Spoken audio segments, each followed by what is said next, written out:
మనల్ని మనం శుద్ధీకరించుకోవాలి. కనుక దేవుడు పరిశుద్ధుడు గనుక పరిశుద్ధతతో ఆయనను ఆరాధించాలి గనుక, పరిశుద్ధతతో ఆయన సన్నిధిలో అర్పించాలి గనుక మనలను మనమే పరిశుద్ధపరుచుకోవాలని యాకోబు మాట్లాడుతూ వచ్చాడు. అయితే దేవుని యొక్క వాక్యమును బట్టి దేనిని బట్టి మనము పరిశుద్ధులమవుతాం?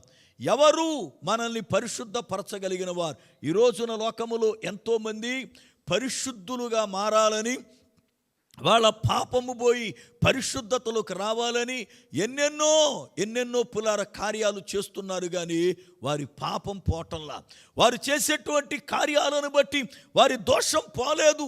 దేవుని ఎదుట దోషము కనబడుతూనే ఉంది.